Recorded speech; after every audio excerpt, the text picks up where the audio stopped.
நமோ நாராயணா. என்னோட குரு கிட்ட இறைவனை பார்க்கணும், தெய்வங்களை பார்க்கணும், அதற்கான மந்திரம் கற்றுக் கொடுங்க அப்படின்ட்டு என்னோட குருவிடம் நான் பல முறை கேட்டிருக்கிறேன்.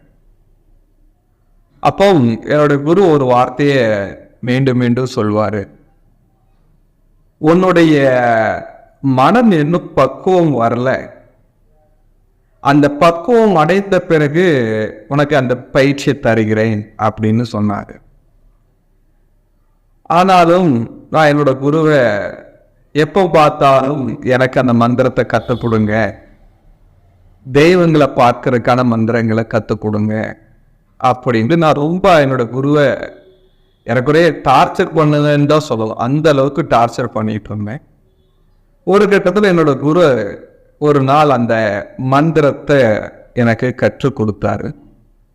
அவர் அந்த மந்திரத்தை கற்றுக் கொடுக்கும்போது ஒரு வார்த்தையை சொன்னாரு, இந்த மந்திரத்தை சொல்லும்போது உனக்குள்ள ஒரு அகங்காரம் இருக்கக்கூடாது, அப்படி அகங்காரம் இருந்தால் தெய்வத்துடைய காட்சிகளை உன்னால பார்க்க முடியாம போயிடும் அப்படின்னாரு. அப்போ எனக்குள்ள ஒரு எண்ணம் என்ன தோணுச்சுன்னா, நமக்கு என்ன அகங்காரம் இருக்கு, நம்மளால இந்த மந்திரத்தை சொல்லி ஜெயிக்க முடியாதா அப்படிங்கிற ஒரு எண்ணம் என்னுடைய மனசுல இருந்தது. இரவு பகலுப்பாக நான் அந்த மந்திரத்தை ஜெபிச்சுக்கிட்டே இருந்தேன். 1000 முறை அந்த மந்திரத்தை உச்சரிச்சேன், 10,000 முறை உச்சரிச்சேன், 1,00,000 முறை உச்சரிச்சேன். ஆனாலும் என்னால அந்த மந்திரத்தை சித்தியே அடையவே முடியலை. சரி, என்னோட குரு கிட்ட போய் சொல்வேன், நான் இவ்வளவு தூரம் மந்திரத்தை முடிச்சிருக்கேன் குருஜி அப்படின்னு சொல்லுவார். அப்பா அவர் ஒரு சிரிப்பு மட்டும்தான் சிரிப்பாரு. ஆனாலும் எப்போ நீ சித்தி ஆவ அப்படின்னு அவர் ஒரு வார்த்தை கூட சொன்னதே கிடையாது. இப்படி நான் அந்த மந்திரத்தின் மேல பைத்தியமாக இருந்து தொடர்ந்து அந்த மந்திரத்தை சொல்லிக்கிட்டே இருக்கும்போது நான் காடகன் ஒரு ஆசிரமத்துல தங்க ஆரம்பிச்சேன். அது அரகண்டநல்லூர்ல இருந்து சரியாக ஒரு 8 கிலோமீட்டர்ல காட்டுக்குள்ள அந்த ஆசிரமம் இருக்கு. இரவு பகலாக நான் ஆசிரமத்தில் உட்கார்ந்து அந்த மந்திரத்தை ஜபிச்சுக்கிட்டே இருந்தேன். ஒரு துளி கூட முன்னேற்றத்தை என்னால பெற முடியாம இருந்தது. ஆனா எனக்குள்ள என்னோட குரு சொன்ன ஒரு விஷயம் மட்டும் மீண்டும் மீண்டும் ஓடிக்கிட்டே இருந்தது. அகங்காரத்தை தியாகம் பண்ணிட்டு இந்த மந்திரத்தை சொல்லு அப்படின்னு சொன்னாரு. ஆனா எனக்கு அந்த அகங்காரம் தான் என்ன அப்படின்னு எனக்கு புரியாமலே இருந்தது.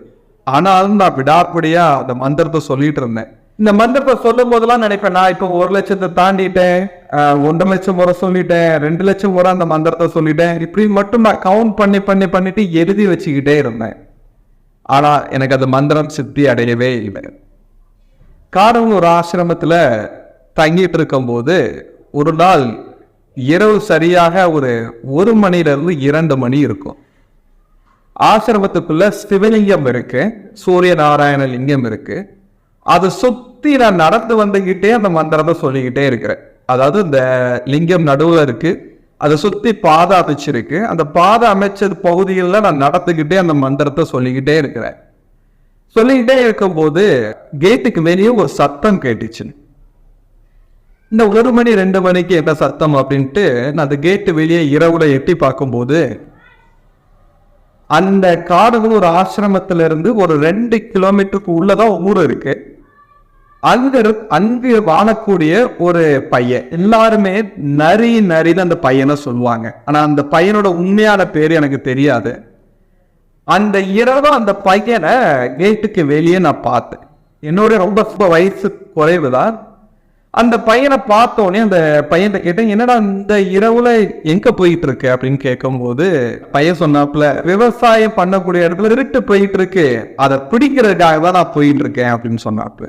நான் எனக்கு ஒண்ணு ஆச்சரியமா இருந்தது, நீ ஒத்தையில வந்திருக்க, திருடே வந்திருக்கிறதா சொல்றேன் அப்படின்னு கேட்கும்போது நான் வேகமா போகணும். நான் உடனடியாக என்ன பண்ணேன்னா, நானும் உன்னோட கூட வரேன் அப்படின்னு சொல்லிட்டு அந்த கேட்டை லாக் பண்ணிட்டு நானும் அந்த பையன் கூட அவனுடைய விவசாய நிலத்துக்கிட்ட போனோம். இது நடந்தது இரவு 1 மணிலிருந்து 2 மணி இருக்கும். அந்த பையன் கிட்ட ஒரு சின்ன லாண்டர் மாதிரி ஒரு வெடிச்ச லைட் வச்சிருந்தாப்புல, அதோட துணை கொண்டுதான் நாங்க பின்னாடி போறோம். அவனுடைய நிலத்தை நெருங்கும் போது சத்தம் கேட்டுக்கிட்டே இருந்தது. யாரோ ஆட்கள் சத்தம் கேட்டுட்டு இருந்தது. எங்களை என்னங்களோட வெளிச்சத்தை பார்த்த உடனே அந்த ஆட்கள் எல்லாமே ஒரு 3-4 பேர் இருப்பாங்க, வேகமா ஓட ஆரம்பிச்சுட்டாங்க.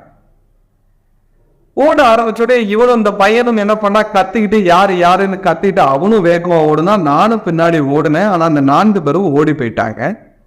ஓடி போன பிறகு அவன் விவசாயம் செய்து வைத்திருந்த விவசாய நிலத்துக்குள்ள நாங்க பார்த்தோம். இன்று நிலக்கடலையை விவசாயம் பண்ணத மூட்டை மூட்டையாக அங்க வச்சிருந்திருக்கிறான். அதை திருடுறதுக்காக திருடர்கள் வந்திருக்கிறாங்க. அதற்கு பக்கத்திலேயே அவனுடைய வண்டி மாடையும் கெட்டி போட்டு இருந்திருக்கிறான். அது ஒரு 2 மூட்டையும் மட்டும் அவங்க தூக்க முயற்சி பண்ணி இருக்கிறாங்க. அதற்கு முன்னாடி நாங்க வந்ததுனால அவங்க பாதியிலே போட்டுட்டு ஓடிட்டாங்க. 2 பேரும் சேர்ந்து அந்த மூட்டையை மீண்டும் தூக்கி வச்சோம். வைத்து முடித்த பிறகு அந்த பையன் கேட்டேன், அந்த நரிக்கிற பையன் கேட்டேன், நீ எப்படி தனியா வந்த அப்படின்னு கேட்டேன். அப்ப அந்த பையன் ஒரு வார்த்தை சொன்னான், அம்மா சொன்னாங்க, அதனாலதான் நான் கிளம்பி வந்தேன் அப்படின்னா. நான் கேட்டேன், உங்க அம்மா சொன்னாங்களா அப்படின்னு கேட்டேன். இல்ல காவல் தெய்வம் அம்மா சொன்னாங்க, இங்க மூட்டை திருட போது நீ உடனடியா எந்திரிச்சு போன்னு சொன்னாங்க, அதனால எந்திரிச்சு வந்தேன் அப்படின்னா.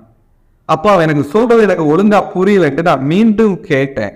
மீண்டும் கேட்கும் போது அவன் தெளிவா சொன்னான், நாங்க 3 நாளாவே இந்த நிலக்கடலைய இங்க இருக்கக்கூடிய நிலக்கடலையை அறுத்து அதுல இருக்கக்கூடிய நிலக்கடலையை பிரிச்சு மூட்டை கட்டி வச்சிட்டு இருக்கிறோம். இன்னைக்கு எனக்கு ரொம்ப டயர்டா இருந்தது. அதனால நான் என்ன பண்ணேன்னா வீட்டுக்கு கிளம்பி போயிட்டேன். போகும்போது காடங்கூர் கிராமத்துக்கு எண்ணெய் கிட்ட ஒரு சூளை மாதிரி இருக்கும். அங்க இருக்கக்கூடிய அம்பாள் கிட்ட ஒரு கற்பூரத்தை ஏற்றி வச்சுட்டு நீ இதை பார்த்துக்க அப்படின்னு நான் சொல்லிட்டு நான் போய் தூங்க போயிட்டேன், வீட்டுக்கு போய் தூங்க போயிட்டேன் அப்படின்னா. அப்படி நான் தூங்கிட்டு இருக்கும் போது என்னை அம்மா எழுப்பி அங்க திருட போகுதே, நீ உடனடியாக போ அப்படின்னு சொன்னதுனால நான் ஓடி வந்தேன் சொன்ன. அந்த பையன் அந்த விஷயத்த சொன்ன அடுத்த நொடியில இருந்து நம்ம 2 லட்சம் முறை அந்த மந்திரத்தை உச்சரிச்சிட்டோம். ஆனா தெய்வத்தோட காட்சி ஒரு துளி கூட நம்மளால பெற முடியல. ஆனா இந்த பையன் ஒரே ஒரு கற்பூரத்தை ஏத்துனா அம்பா வீட்டுக்கே கதவை தட்டி அவனை எழுப்பி இங்க வரைக்கும் அனுப்பி விட்டுருக்காங்க. அதுல பேர் அந்த பையன் இன்னொன்னு சொன்னா, உனக்கு தனியா வந்தா பயம் இல்லையா அப்படின்னு நான் கேட்டதுக்கு, அம்மா தானே என்ன இங்க அனுப்பி விட்டாங்க, நான் ஏன் பயப்படணும்னு சொன்னான். அப்ப இந்த வார்த்தை கேட்ட பிறகுதான் எனக்கு என்னோட குரு சொன்னதோடைய பொருள் புரிஞ்சது. அதாவது அகங்காரத்தோடு, அதாவது என்னால மந்திரம் ஜபிக்க முடியும் அப்படிங்கிற ஒரு எண்ணமும் எனக்குள்ள ஆழமாக இருந்தது. அதே மாதிரி என்னோட குரு கிட்ட நானே வற்புறுத்தி தான் எனக்கு அந்த தெய்வத்தோட காட்சிக்கான மந்திரத்தை தாங்கன்னு கேட்டுட்டு இருந்த தவிர அவரே எனக்கு தரணும்னு நினைச்ச அந்த மந்திரத்தை தரல அப்படிங்கறது எனக்கு புரிஞ்சுக்கிட்டேன். அடுத்த நாளே என்னோட குரு கிட்ட காலில் போய் விழுந்து, எனக்கு நீங்க சொல்லக்கூடிய அர்த்தம் எனக்கு இப்போதான் புரிஞ்சது குருஜி, எனக்குள்ள அகங்காரம் இருக்கு என்ற அந்த அகங்காரம் தீரதோ அப்போ எனக்கு அந்த மந்திரம் தாங்க அப்படின்னு சொன்னேன். அவர் சிரிச்சுக்கிட்டே ஒரு வார்த்தை சொன்னாரு, இனி அந்த மந்திரம் சித்தி அடைஞ்சிரும் அப்படின்னு சொன்னாரு. அதற்கு பிறகுதான் எனக்கு ஒண்ணு புரிந்தது, இறைவனுடைய அன்பு நமக்கு இருந்தால் மட்டும்தான் இறைவனுடைய காட்சியை பெற முடியும். மந்திரம் கற்றுக்கொண்டால் மட்டுமே சக்தி பெற முடியும் என்பது கிடையாது. இறைவன் மேல் அன்பும் வேண்டும் என்பது எனக்கு அப்பதான் தெரிந்தது. இந்த அன்பும் நம்பிக்கையும் இல்லை என்றால் அது மந்திரத்தால் ஒரு பயனும் கிடையாது. மீண்டும் ஒரு பதிவில் சந்திக்கிறேன். நமோ நாராயணா.